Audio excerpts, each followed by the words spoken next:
Hi all, welcome to the Ramaya.in YouTube channel. ఈ వీడియోలో నేను మీకు ఏం చెప్తానంటే creating a themed displays for special occasions. ఇదేంటంటే డిస్ప్లేయింగ్స్ ఎలా పెట్టుకోవాలనే దానిపైన నేను సపరేట్గా మేము ఆల్రెడీ ఒక వీడియో చేసాం. ఆ వీడియోలో మీరు చూడొచ్చు డిస్ప్లేయింగ్ సైనేజింగ్ ఎలా యూజ్ చేయాలని.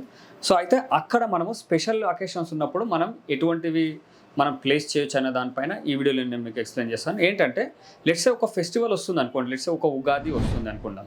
ఉగాది వస్తున్నప్పుడు ఆ డిస్ప్లేస్లో కానీ ఆ సైనేజ్ కానీ ఒక వస్తుంటే ఒక ఉగాదికి సంబంధించిన డిస్ప్లేలో ఉండాలన్నమాట. అంటే ఈవెన్ మన కలర్సే కానీ లేకపోతే మన నేటివిటీకి సంబంధించిన మన సాంప్రదాయం సంస్కృతి ఇవన్నీ వాళ్ళకి కనబడేటట్టు ఉండాలన్నమాట ఆ డిస్ప్లేలో కూడా. ఈవెన్ కొన్ని సందర్భాల్లో నేను చూశాను, ఇప్పుడు క్రిస్మస్ ఉంటుంది అనుకోండి, క్రిస్మస్ టైంలో ఏం చేస్తారు రెస్టారెంట్స్ కానీ కొన్ని షోరూమ్స్లో క్రిస్మస్ ట్రీని పెడతారు. లోపల ఒక క్రిస్మస్ తాత అని ఒకరు ఎగురుతుంటారు, శాంటా క్లాస్ ఎగురుతుంటారు, ఆ వాళ్ళని పెడతారు. సో ఒక థీమ్డ్గా చేసేస్తారు. ఒక రెడ్ కలర్ ఎక్కువ శాతం ఉంటుంది. ఈవెన్ శాంటా క్లాస్ కూడా రెడ్ వైట్ కలర్లో డ్రెస్ ఉంటుంది కాబట్టి లోపల ఏం పెట్టినా సరే, అంటే ఒక ఆఫర్స్ లాంటివి కానీ ఏదైనా పెట్టినా సరే అది రెడ్ కలర్స్లోనే ఉంటుంది అనమాట. సో అలా ఒక థీమ్డ్గా, అంటే ఆ ఫెస్టివల్ ఉన్నప్పుడు దానికి సంబంధించిన తీసుకురావడం అనమాట. ఒక దసరా ఉన్నప్పుడు దసరాకి సంబంధించిన వైబ్ తీసుకురావడం, ఉగాది ఉన్నప్పుడు ఉగాదికి సంబంధించిన వైబ్ తీసుకురావడం, ఎనీథింగ్ సంక్రాంతి ఉన్నప్పుడు సంక్రాంతికి సంబంధించింది కావచ్చు, ఈవెన్ కైట్స్ ఎక్కడ పెట్టడం కావచ్చు. ఇలా పెట్టి ప్రాపర్ లైటింగ్, ప్రాపర్ టచ్ చేసి వాళ్ళకు ఒక సపరేట్ ఫీల్ ఇచ్చేటట్టుగా అలా ఉండాలి. ప్రాపర్ లైటింగ్, దాంతోపాటు ప్రాపర్ కలర్స్ని కూడా యూజ్ చేయాలన్నమాట. కలర్స్తోనే ఎక్కువగా వాళ్ళకి అది అర్థమయ్యేది ఏంటంటే కలర్స్ దగ్గరే అనమాట.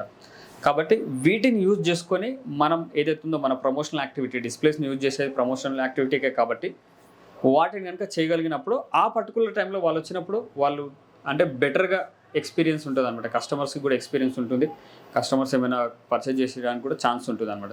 ఇప్పుడు ఈవెన్ ప్రతి ఫెస్టివల్కి ఎలాగ ఆఫర్స్ ఉంటాయి, ఆఫర్స్ ఉన్నప్పుడు వాళ్ళు ఆ మూడ్లో లేకపోతే ఏమనొచ్చు అంటే ఆ థీమ్ బేస్డ్గా ఉంటుంది కాబట్టి వాళ్ళకి మొత్తం వాకింగ్ అంతా కూడా ఎలా ఉంటుందంటే ఒక బెటర్ ఎక్స్పీరియన్స్తో ఉంటుంది. కాబట్టి మీరు ఆ విధంగా కనుక మీరు చేయగలిగినట్లయితే బెటర్గా ఉంటుంది. ఇంకోటి ఏంటంటే డిస్ప్లేస్లో ఎక్కువ ఫస్ట్ ఎక్కడ చూస్తారంటే ఫోకల్ పాయింట్ అంటాం. ఇదంతా మనం డిస్కస్ చేసాం సపరేట్ వీడియోస్లో. ఫోకస్ ఎక్కడ ఉంటుందో అక్కడ మీరు ఇంకో మెయిన్గా పెట్టుకోండి అనమాట. అంటే ఈ ఫెస్టివల్కి సంబంధించింది కానీ ఏదైతే ఉందో మెయిన్ ఇన్ఫర్మేషన్ అక్కడ ఉండేటట్టు చూసుకోండి. డెఫినెట్గా ఈ యాక్టివిటీస్ కూడా సేల్స్ని ఇంక్రీజ్ చేస్తాయి. ఇప్పుడు క్రిస్మస్ టైంలోనే ప్రతి ఒక్కరు ఫెస్టివల్కి షాపింగ్ చేయాలనుకుంటారు, మీకు ఆల్రెడీ తెలుసు. దివాళీకి వెహికల్స్ కొనాలనుకుంటారు కదా ఎక్కువ శాతం, దివాళీకి కావచ్చు, దసరాకి కావచ్చు, క్రిస్మస్ అప్పుడు కూడా అంటే ఈ ఫెస్టివల్కి తీసుకుందాం అనేది ఇది నేను చాలామంది అబ్జర్వ్ చేయడం వల్ల నాకు తెలిసింది. ఇది డేటా అయితే బాగా తెలియదు. ఈవెన్ కంపెనీస్ కూడా ఏం చేస్తాయి, ఫెస్టివల్ టైంలో ఆఫర్స్ ఎక్కువ తీసుకొస్తాయి. కాబట్టి ఆ ఫెస్టివల్ టైంలో ఆ ఫెస్టివల్కి సంబంధించిన థీమ్డ్ స్టోర్గా మనం చేయగలిగితే ఇంకా బెటర్గా సేల్స్ ఇంక్రీజ్ చేసుకోవడానికి ఛాన్స్ ఉంటుంది. కాబట్టి అలా చేసుకోండి, తద్వారా మీ బిజినెస్ని ఇంకా డెవలప్ చేసుకోండి. Thank you so much for watching this video. ఇలాంటి వీడియోస్ ఇంకా మరిన్ని మేము అప్లోడ్ చేస్తాం కాబట్టి Ramaya.in యూట్యూబ్ ఛానల్ని మీరు సబ్స్క్రైబ్ చేసుకోండి, మీరు నోటిఫికేషన్ ఆన్ చేసుకోండి. Thank you so much for watching this video.